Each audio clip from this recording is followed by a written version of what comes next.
usar alguns textos deste livro dentro do tempo. Vamos ficar apenas no livro de Timóteo. Segunda carta de Timóteo. Bem, meus queridos, essa carta, vamos falar um pouquinho do contexto dessa carta. Ela é atribuída pela tradição ao apóstolo Paulo. É uma carta pastoral e também uma carta do cárcere. Paulo escreveu essa carta quando estava preso, possivelmente numa segunda prisão, por uma segunda vez preso em Roma. Paulo escreve essa carta com o propósito de orientar o teu filho, é assim que ele chama, teu filho Timóteo. Timóteo, ele era um bispo de Éfeso, um homem que cresceu educado por Paulo. Ele se converteu ao Senhor através do ministério paulino, e ele cresceu muito na graça e no conhecimento a ponto de chegar a pastor e bispo. Ele tinha a autoridade de ordenar pastores e ele dirigia a igreja de Éfeso.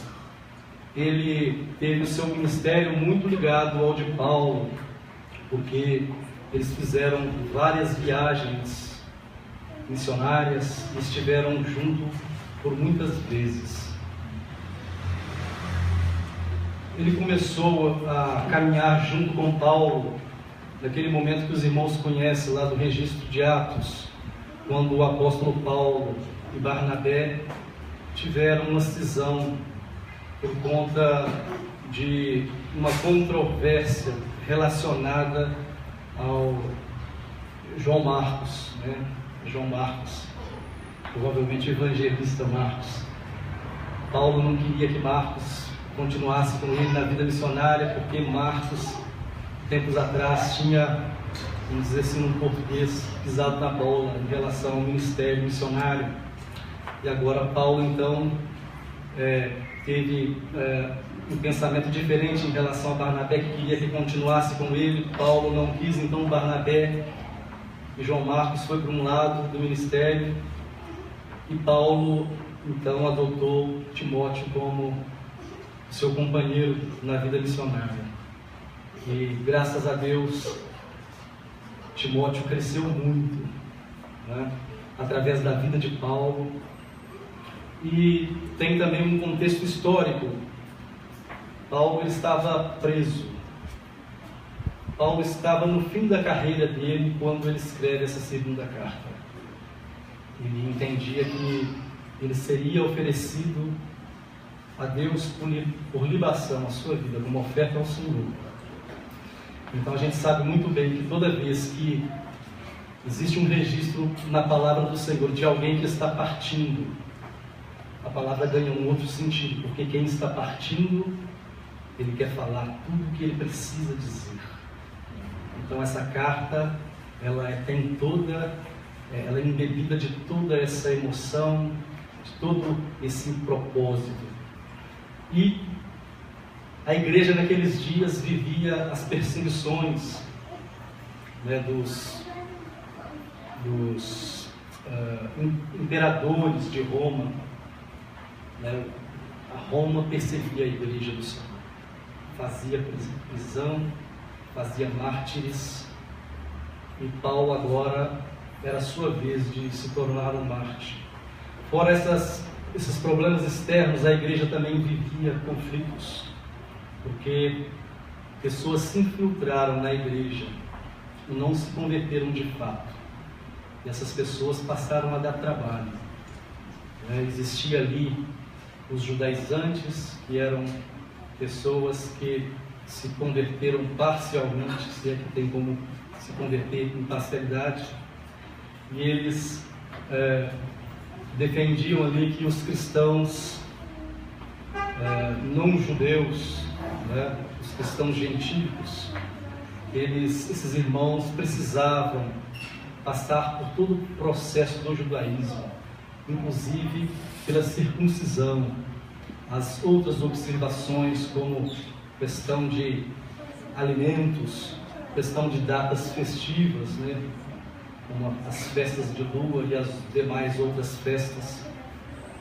Tinha também o problema dos gnósticos, que aí já era do lado dos conversos, pseudos conversos, oriundos do helenismo, ou seja, gentios de toda a região por onde o Império Romano dominava. E eles então entraram para a igreja e impunham questões da gnose, ou seja, das crenças que eles tinham. Inclusive eles difundiram ali na carta, nessa segunda carta a gente vê que tem um momento que eles até defendem que a ressurreição já aconteceu, né? Que eles já estavam vivendo um contexto de ressurreição.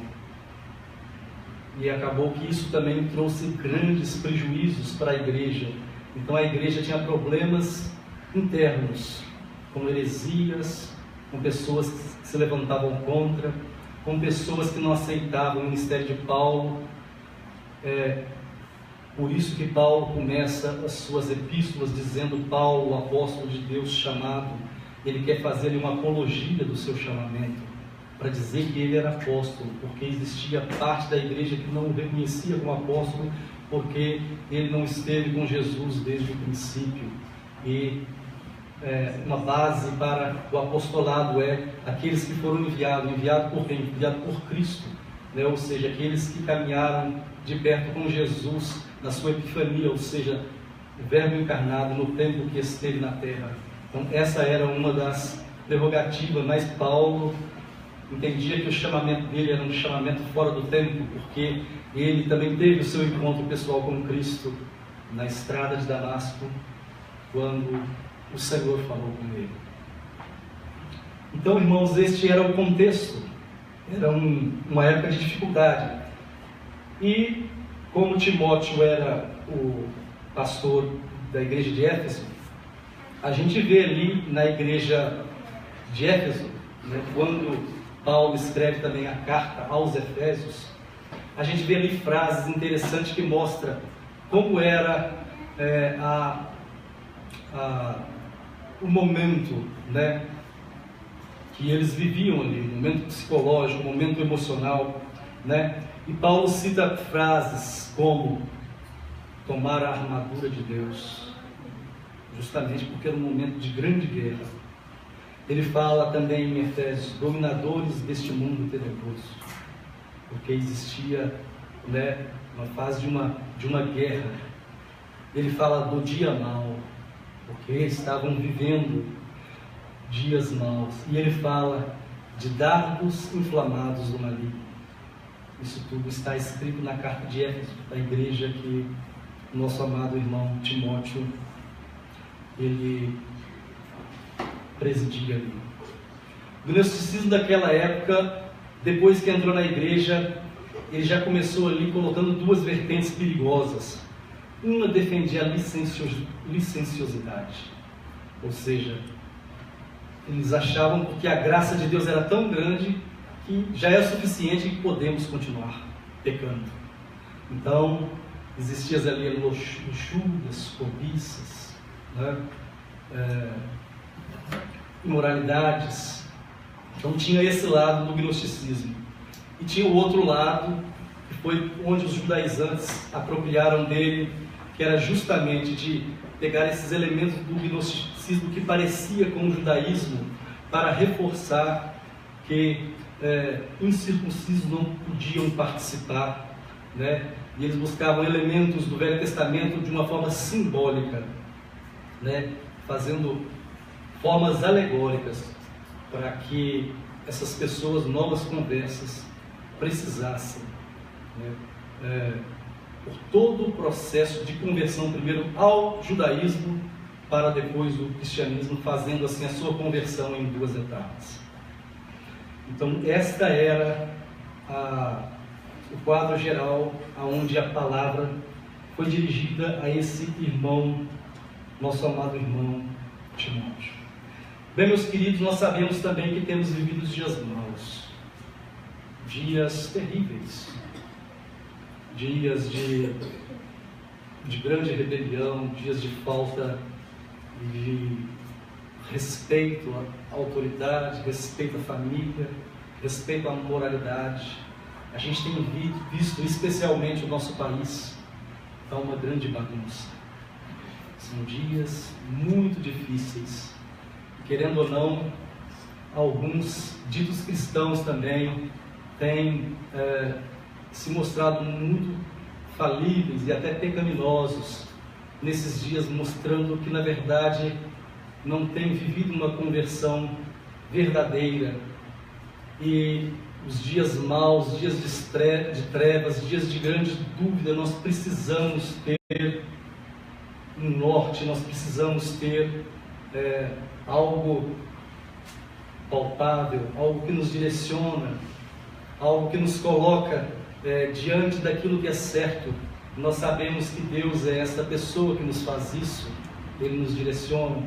Sabemos que a palavra de Deus também, ela tem esse papel, mas muitas vezes nós sentimos a necessidade de um algo que a gente pode apalpar. E este algo está na irmandade, está na família de Deus. Eu gosto muito de ouvir, né? Eu faço pesquisa por conta da minha saúde, eu não posso comer qualquer coisa, né? Então volta e meia eu ouço o Dr. Lair Ribeiro, ele é um médico que fala muito sobre a questão da alimentação, né? E eu tenho diabetes, né? Então eu procuro me alimentar da forma correta e de ouvir também, porque esta área da nutrição, né? Da nutrologia, essa área no geral, ela sempre sofre mudanças. Um dia ele fala que uma coisa é péssima, no outro dia aquilo ali já é a melhor coisa do mundo, né? Pouco tempo atrás aí o ovo era o terror, a gema do ovo. Hoje o ovo já é o melhor alimento do mundo, né? O melhor alimento depois do leite materno.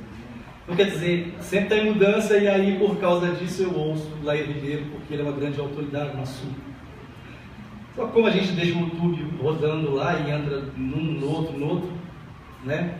De repente eu vejo o Dr. Lair Ribeiro falando de uma coisa que eu não havia ouvido ele falar, ele dando uma palestra lá filosófica. Eu quero ouvir o que esse homem vai dizer. E ele está falando sobre prosperidade, sobre como enriquecer. Falando das coisas boas que tem, né, quando se enriquece, né, de uma forma equilibrada. E aí ele falou um dos segredos para que a pessoa enriquecesse, ele disse lá, era o seguinte: ele pediu para anotar assim, faça uma anotação aí de 6 pessoas do seu círculo de relacionamento que você tem contato aí diário, constante, né? Faça uma lista aí dessas 6 pessoas. E se for família, só serve, essas pessoas vão ter que ficar numa mesma linha. Ou seja, uma linha para 6 linhas, uma para cada pessoa, e a família englobaria ali numa linha só, contaria como uma pessoa só. E aí depois ele perguntou assim: essas pessoas aí que você anotou, essas 6 pessoas, qual é o seu relacionamento com essas 6 pessoas? De mestre ou de aluno? Aí ele falou assim: eu imagino que você vai dizer que essas 6 pessoas são seus alunos. Aí ele falou assim: se você disse que essas 6 pessoas são seus alunos, eu vou te fazer a pergunta: qual é a sua fonte? Da onde você tem bebido para ser aquele que passa essas informações? Você é um autodidata? Você lê? Quem é que te ensinou essas coisas? Qual é a sua fonte? E ele, na argumentação dele, ele mostrava que era preciso ter relacionamentos com quem faz você crescer, né, financeiramente, que era ali o caso deles. E como a gente é evangélico, a gente não consegue ouvir uma palavra sem trazer para o nosso mundo. E imediatamente eu pensei,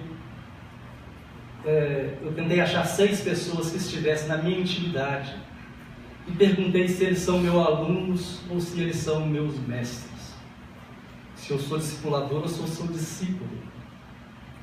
E então eu pensei no meu coração como é importante para aquele que quer crescer descobrir urgentemente alguém que o possa instruir, alguém que o possa guiar, alguém que ele faça as perguntas e obtenha as respostas, alguém que ele possa abrir o coração, alguém que ele possa confessar os seus pecados. A palavra fala confessando uns aos outros, mas nem sempre a gente tem essa pessoa, porque dependendo, a vida da gente se acabou naquele lugar, não é verdade? Então acaba que aquela pessoa que ora, aquela pessoa que vê em você o seu dom, que fala, eu preciso ajudá-lo para que ele chegue lá, para que ele chegue onde eu não cheguei. Não é assim que diz o Salmo? Os filhos são nas mãos dos pais flechas, como na mão de um guerreiro, porque o guerreiro atira a flecha e ela vai onde o guerreiro não foi. Ou seja, o objetivo é que alguém que venha da nossa geração alcance aquilo que não alcançamos, alguém que nos ajude nas nossas fraquezas, alguém que nos cubra, que cubra as multidões dos nossos pecados, alguém que faça da gente um grande, alguém que nos faça crescer, alguém que é amigo, alguém que chore conosco, alguém que sorria conosco, como diz na palavra. Sorrir com quem sorri e chorar com quem chora. Nem sempre isso é possível, porque às vezes o seu sucesso, em vez de sorrir com você, a pessoa ficou chateada de não ter sido bem sucedida. Às vezes no seu choro ela fala, você está chorando, e cobra de você a sua imaturidade, a sua fragilidade. Então essa é a lista. Quais são as pessoas que você tem? Irmão, se não temos, nós precisamos arrumar urgente. Nós precisamos refletir sobre isso, sobre quem são essas pessoas. Por quê? Porque os dias são maus. E nem só porque os dias são maus, porque existe um dom em você.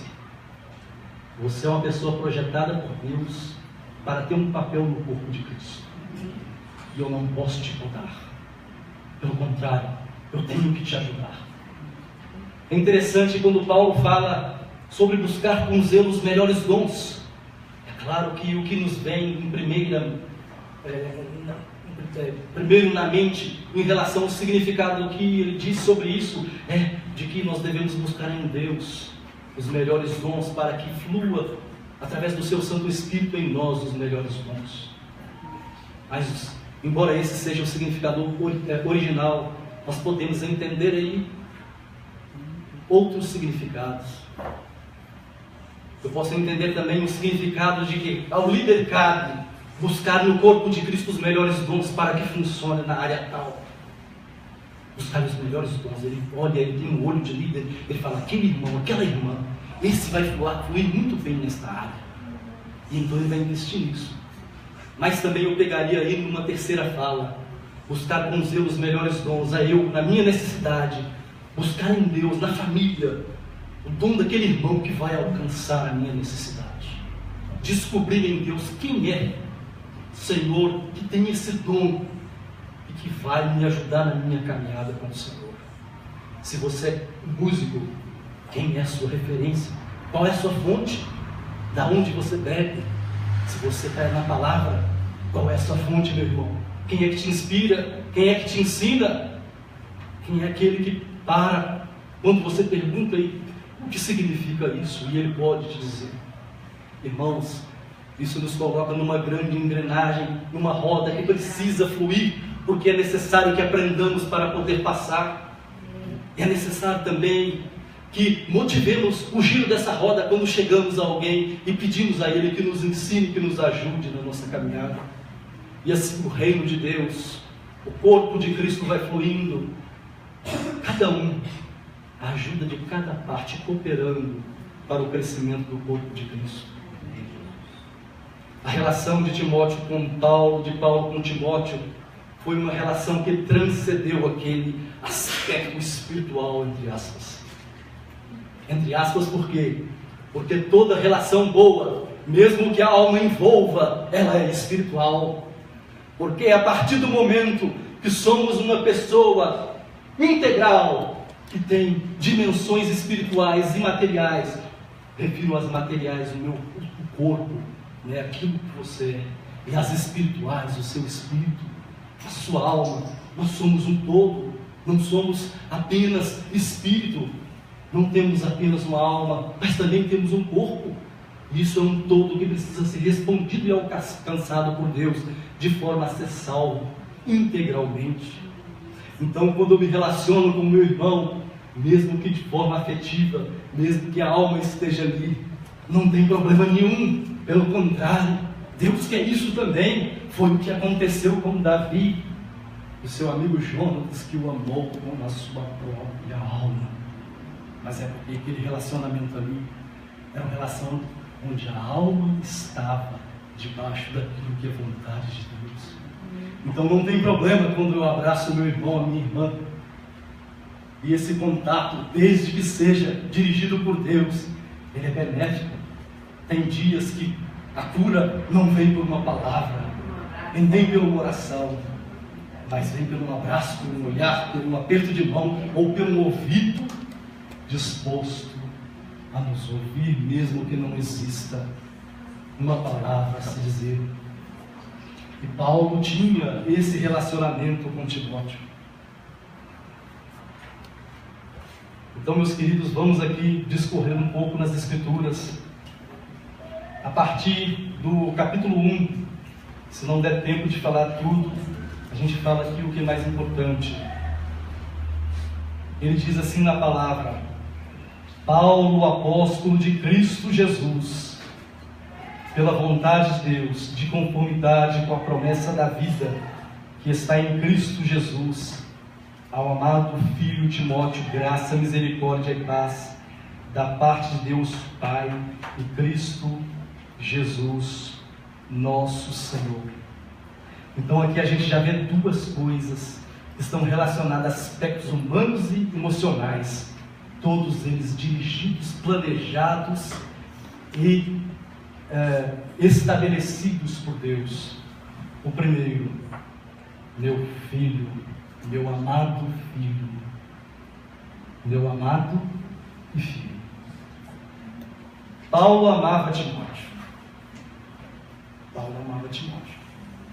Irmãos, existe um amor que a gente tem, que é aquele amor cristão, que não teve oportunidade de se expressar na intimidade. Por quê? Porque amamos a todos e nem sempre temos tempos para todos, né? E amamos inclusive o mundo, amamos as pessoas lá de fora também. Mas existe um amor que se manifesta na oportunidade, no contato, no convívio. E era disso aqui que Paulo estava falando. E ele diz que Timóteo não era apenas amado, mas ele também era um filho. Paulo o tinha como filho. Quem é o seu pai? Nesta lista aí. Timóteo tinha, com certeza, mais do que 6 nomes, porque ele vivia num contexto onde tinha Lucas, João Marcos, Barnabé, Tito, tantos outros. Timóteo tinha um pai para o dirigir, para fazê-lo chegar lá, inclusive ao bispado. No versículo 3 ele diz: dou graças a Deus, a quem desde os meus antepassados sirvo, com consciência pura, porque sem cessar me lembro de ti nas minhas orações dia e noite.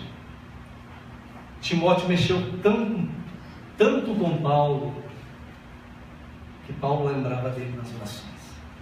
Irmãos, às vezes a gente ora de uma forma genérica para alcançar todos, mas você cita alguns nomes na sua oração? Você não consegue citar o nome de toda a casa, de todos aqueles que você quer orar, é verdade? São muitas pessoas, mas aqueles que te marcam, certamente você vai se lembrar deles. E Timóteo conseguiu isso. Conseguiu marcar a mente de Paulo. Paulo orava por Timóteo e dava graças a Deus. Por quê? Porque ele via em Timóteo alguém onde o Senhor era agraciado.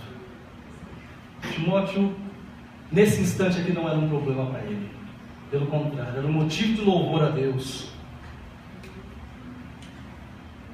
No versículo 4 ele fala: lembrado das tuas lágrimas, estou ansioso por ver-te, para que eu transborde de alegria.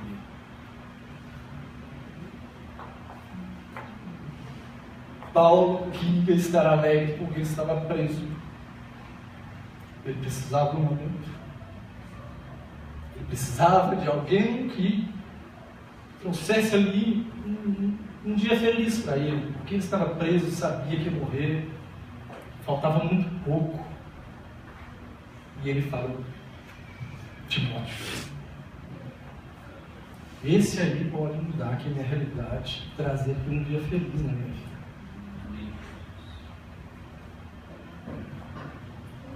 Timóteo vai fazer isso por mim porque, eu estou parafraseando Paulo aqui, estou tentando imaginar o que ele disse. Porque eu me lembro das lágrimas de Timóteo. Timóteo era muito sincero. Irmãos, não vamos ter vergonha de chorar. Não vamos ter vergonha de chorar uns com os outros, sabe por quê? Porque o sentimento, quando é colocado para fora, quando Deus testifica que a nossa alma está transbordante dele, porque foi alcançada, e esse sentimento vem para fora, isso fortalece a igreja. Não enfraquece não, meu irmão. Não tenha vergonha de chorar. É muito bonito quando se vê a sinceridade do irmão chorando perto de você. Isso nos converte. Isso mexe conosco. E Paulo, o que gravou na cabeça foi as lágrimas de Timóteo. Talvez as lágrimas daquele dia ali onde Paulo falou: vocês não vão mais ver o meu rosto. Todos eles choraram. Mas talvez também muitas outras vezes onde Timóteo chorou e Paulo viu na vida dele sinceridade diante de Deus, porque realmente o nosso coração diante do Senhor se derrete.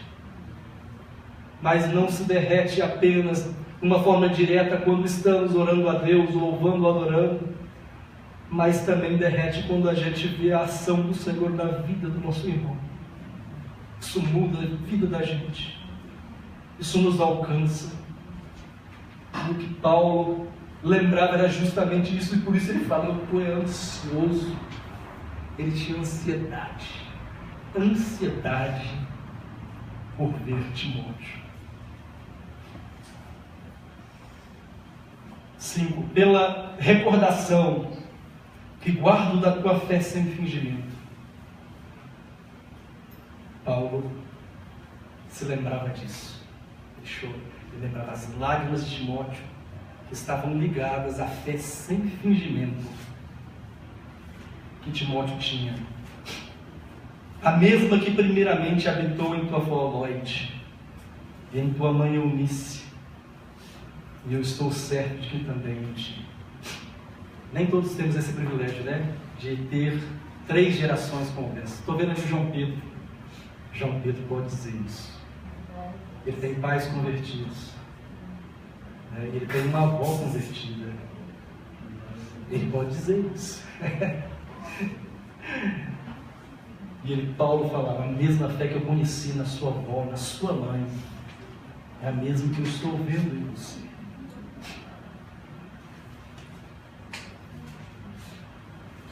Irmãos, eu parei para pensar sobre essa palavra, e uma das coisas foi me lembrar só do hoje. Eu pensei nas 6 pessoas que estiveram em toda a jornada na minha vida, e então eu passei a reconhecer que uma coisa que eu não tinha percebido com clareza, embora sempre soubesse, mas não com essa intensidade, de que teve várias vezes na vida que eu só consegui subsistir por causa de pessoas que estavam muito ligadas a mim e que me ajudaram demais, que foram a minha fonte, aonde eu pude beber, que foram guias que me ensinaram o caminho. Quando ele fala aqui de Lloyd e de Eunice, ele fala de pessoas que fizeram antes. Eu me lembrei muito da minha mãe. Quantas vezes a minha fé foi suportada por causa das orações dela. Quando Satanás tentou cirandar comigo e ela ficava ali cuidando de mim, não só com oração, mas com muita palavra, muita exortação, muito puxão de orelha.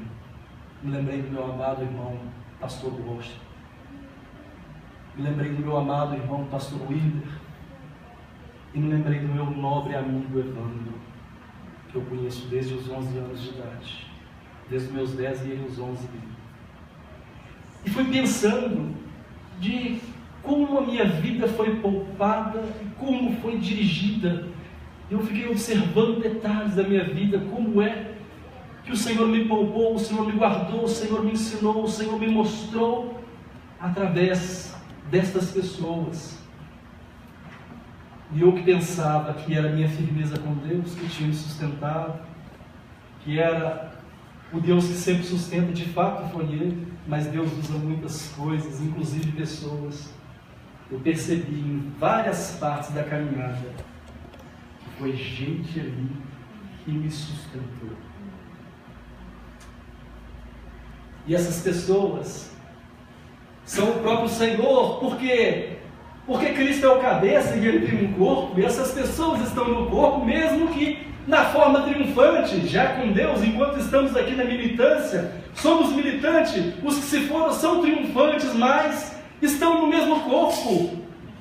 Não posso comunicar com eles, com os que se foram, mas espiritualmente o corpo se comunica, porque Jesus disse: Deus é Deus de Abraão, Isaac e Jacó, e Deus não é de mortos e sim de vivos. Então Deus é Deus deles, é o meu Deus também, e de alguma forma estou ligado com eles no mesmo corpo. E então, quando disseram lá, espada por Gideão, espada pelo Senhor, espada por Gideão, sem dúvida nós podemos dizer, espada pelo Senhor, espada também pelos seus. Porque quando você vence, a igreja vence, o corpo de Cristo vence. Então, quando eu caminho com Deus, é pensando primeiramente em entrar no céu e abraçar Jesus. Mas não posso esquecer da minha amada mãe, das minhas irmãs que estão morando com o Senhor. Elas também são, sem dúvida, para mim um grande motivo para que eu vença neste mundo.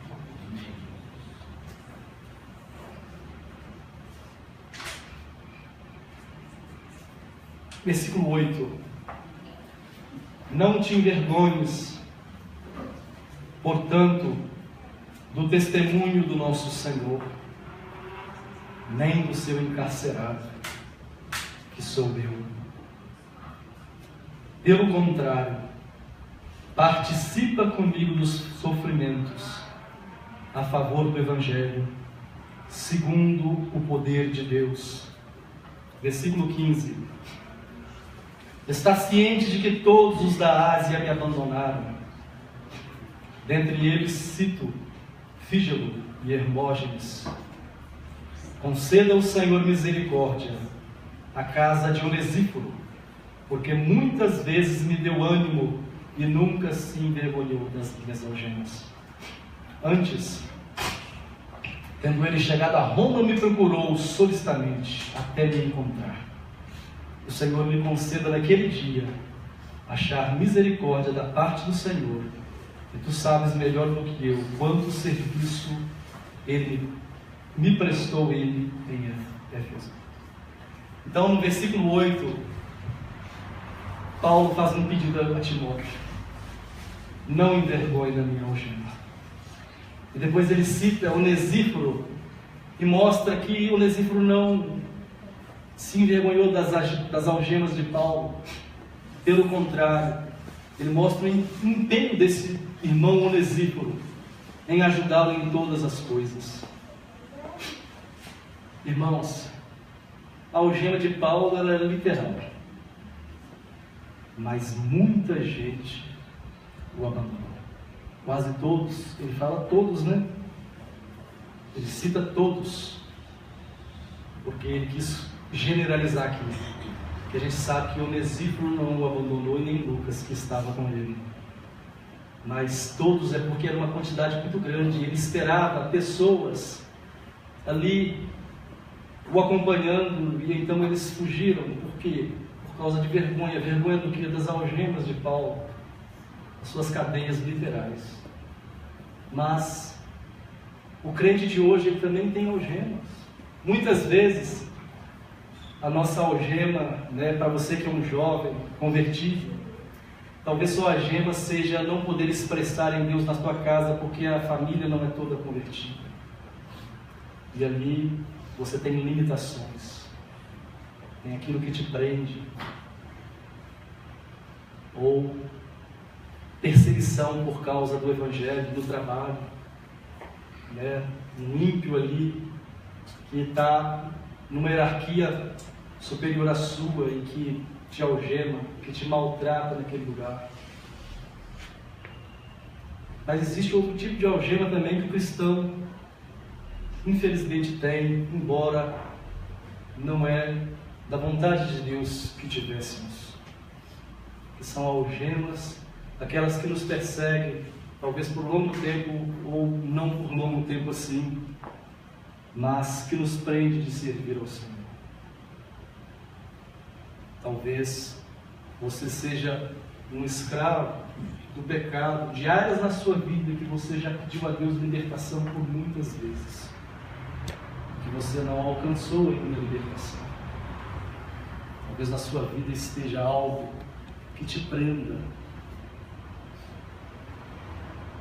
Talvez o vício do consumo de pornografia tem sido uma algema, tem sido uma prisão, e é uma inconstante na vida. Volta e meia se vence, volta e meia se perde, e aquela luta constante, algemando.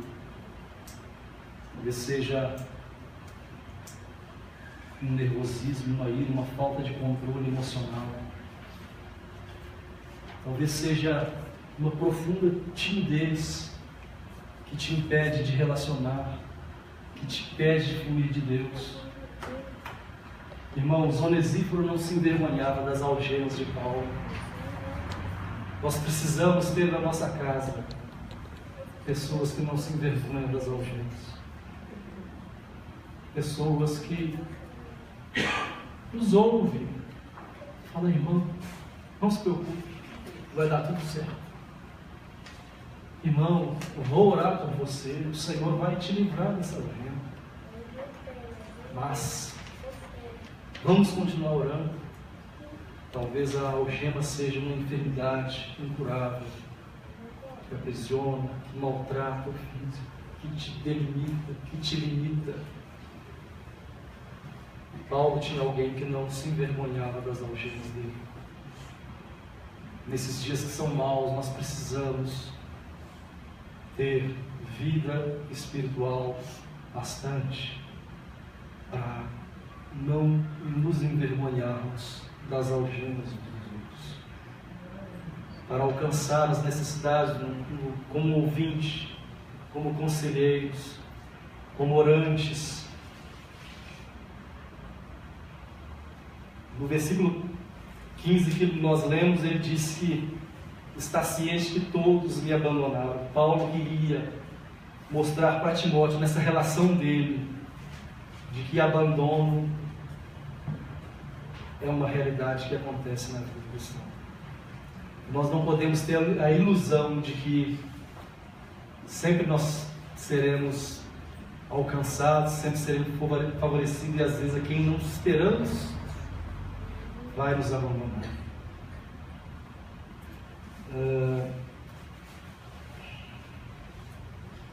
No capítulo 4, no versículo 16, ele diz: na minha defesa, na minha primeira defesa, ninguém foi a meu favor, antes todos me abandonaram. Que isso não seja exposto em conta. Então Paulo, mesmo sabendo que sofreu abandono, ele ensina aqui para Timóteo: quando te abandonar, a oração que você vai fazer é o seguinte: Deus, não coloque isso na conta daqueles que me abandonaram, porque são os meus irmãos.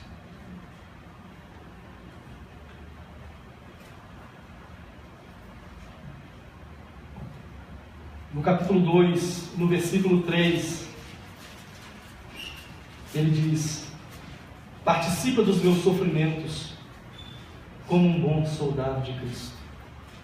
E agora, na relação de Paulo, dessa amizade, ele fala: eu preciso de alguém que participe dos meus sofrimentos. E isso aqui dá duplo sentido. Primeiro, participa dos meus sofrimentos, no sentido de que saiba que quem é chamado para viver a vida que eu estou vivendo vai participar disso. Ou seja, aquilo que Jesus disse para os seus discípulos: vocês vão beber do cálice que eu estou bebendo. Mas também tem o sentido: vem sofrer comigo, vem estar comigo aqui no meu sofrimento. No capítulo 4, no versículo 9, ele diz: procura vir ter comigo depressa. Irmãos, vamos pensar naquela condição, sabendo que poderia morrer a qualquer hora e de que Timóteo poderia não chegar a tempo. Ele fala: Timóteo, é para já. Venha ter comigo depressa. No versículo 13: quando vires, traze a capa que te deixei em Troade, em casa de Carpo, bem como os livros, especialmente os pergaminhos.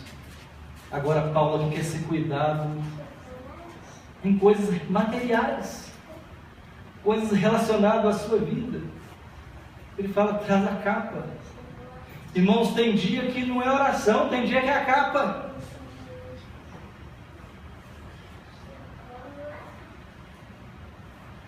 Versículo 21 desse capítulo, ele diz: apressa-te a vir antes do inverno. Então Paulo sabia que viria o inverno. Ele pensou: se eu não morrer, eu vou passar o inverno e eu vou sofrer com frio. Mas Timóteo pode resolver isso para mim. Ele pode passar lá na casa de Carpo, pegar a minha capa e junto dos livros, dos pergaminhos, trazer aqui para mim e cuidar de mim. Os livros nos falam do contato que Paulo tinha com Deus, o contato da leitura, o contato do conhecimento, o contato de poder escrever também. E Timóteo podia fazer isso por ele, porque ele estava preso. Lá não tinha livro, lá não tinha pergaminho, aquela cadeia rústica, talvez com umidade. Se as cadeias de hoje já não são boas, imagina as cadeias daquele tempo. Então Paulo pede que Timóteo faça isso depressa. Eu creio que Timóteo pôde fazer isso por ele.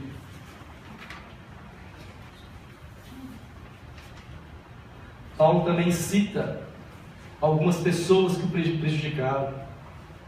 Ele fala no capítulo 1, no versículo 15, ele fala do abandono de Fígelo e Hermógenes. No 17, ele fala de Himeneu e Fileto, que foram pessoas que o prejudicaram através dessas heresias que nós falamos no início.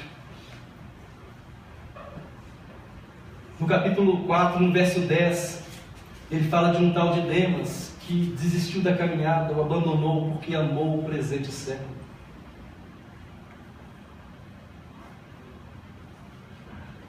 No 14:5 desse capítulo 4, ele fala sobre Alexandre, latoeiro, que também trouxe grandes males para ele. Paulo queria mostrar para Timóteo que na caminhada com Deus vai existir aqueles que não são dele. E então ele estava orientando e mostrando para Timóteo que ele devia saber disso. Mas ele também contrabalanceava isso, mostrando que no capítulo 1:16 que Onesíforo foi bom para ele. No capítulo 4:11 que Lucas estava com ele, e ele cita Marcos. No versículo 12 ele cita Tíquico. No capítulo 4, no versículo 19, ele começa a agradecer. Ele agradece Priscila, aqui ele chama Prisca, Áquila, Erasto, Trófimo, Ébulo, Prudente, Lino, Cláudia. No capítulo 4, no versículo 10, ele fala sobre Crescente e Tito. Então ele mostra para Timóteo que, embora existam aqueles que não são do reino, existe também aqueles que são.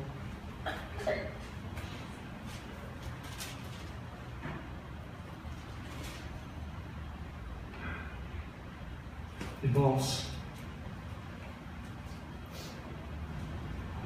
nós precisamos descobrir, no tempo que temos, aqueles que vão nos ajudar a caminhar.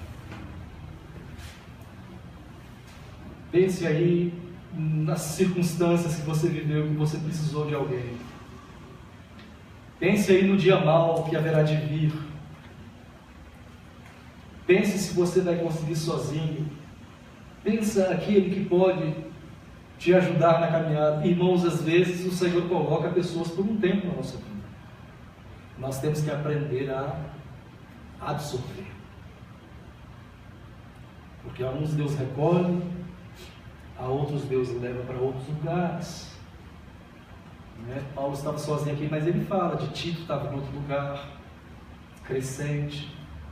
Ele vai dizendo, eles não estão comigo, mas estão fazendo a vontade do Senhor num outro lugar. Então,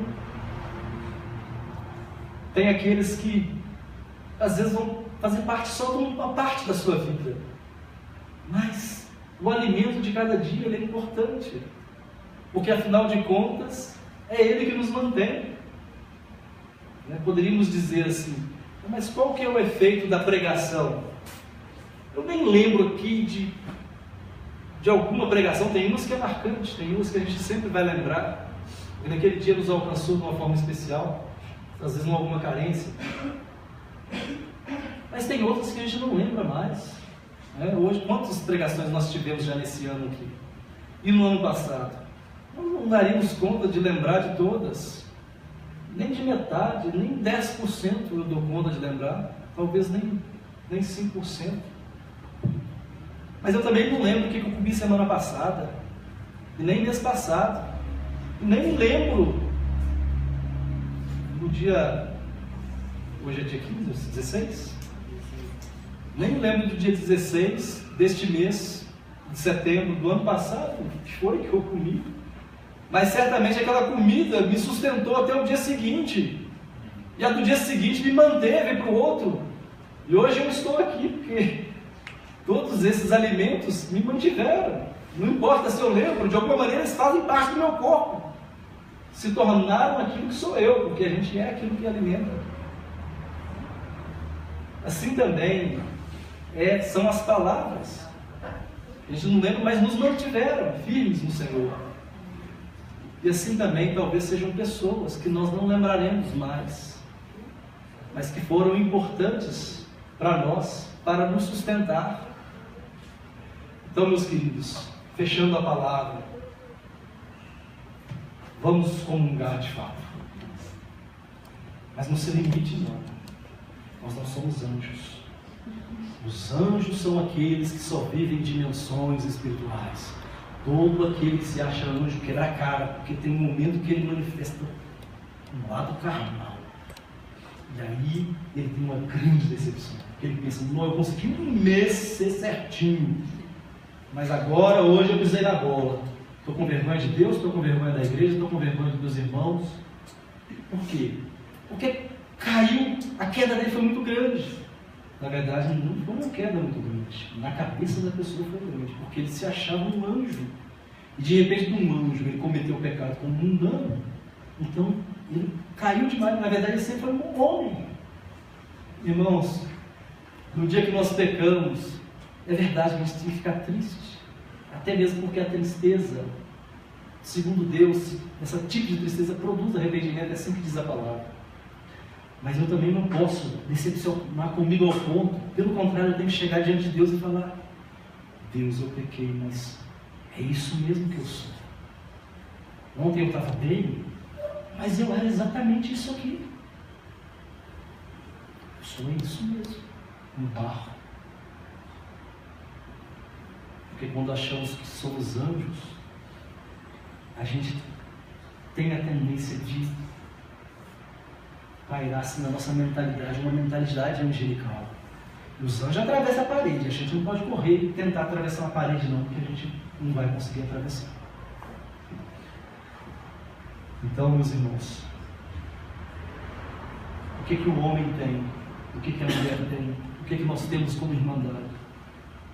Nós temos a faculdade de abraçar.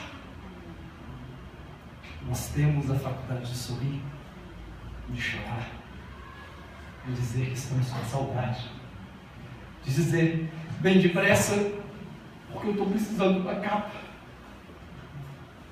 Não se envergonha da minha algema, porque eu sou isso aqui, irmão. Eu sou um algemado. Não se envergonha. Quando se é homem, nós temos essa vantagem em relação aos anjos, porque a gente pode. Sabe por que pode? Porque todos nós temos uma algema. Do que vamos nos envergonhar? Todo mundo tem. Inclusive, isso nos torna mais humanos no sentido bom da palavra. Porque quando está escrito lá que Deus vai transformar o coração, Ele não fala que vai quebrar o coração de pedra e vai dar um coração angelical, espiritual. Não. Ele fala que vai dar um coração de carne. Porque o ser humano precisa de um coração de carne. Ele precisa da humanidade, porque Deus nos fez homens. Ele nos fez gente. Nessa maravilha que temos de ser gente, que um dia Ele quis tanto que Ele falou: eu também quero ser gente, e eu vou descer lá, vou encarnar, vou nascer de uma mulher, vou mamar nos seios dela. E alguém um dia vai dizer: bem-aventurada a mulher que alimentou esse homem. E vou comer com eles, vou comer peixe, e vou comer pão, vou beber vinho, vou comer a Páscoa. Vou viver com eles, vou me cansar, vou ter vontade de dormir. Vou dormir no barco quando todos eles estiverem dirigindo. Eu vou deixar dirigir por eles e vou ali dormir. Foi isso que Ele fez. Ele quis ser gente. Irmãos, precisamos ser gente. Gente tem espírito, mas também tem alma. O problema da alma é quando ela não está debaixo do governo do Senhor. É quando ela pende para a carnalidade.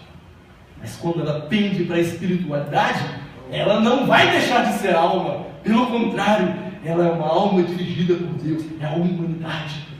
Então você abraça, você ajuda, você é ajudado, você aceita, você é humilde e fala: eu preciso do meu irmão, porque eu preciso. Quando você ajuda: eu vou ajudar meu irmão, porque ele precisa de mim. Até aquele dia que o Senhor vai mudar tudo isso e nos vai dar um outro nome e um outro corpo. Mas enquanto isso aqui, nós temos que viver essa realidade. Então, irmãos, coloque na sua lista pessoas que você pode receber dela.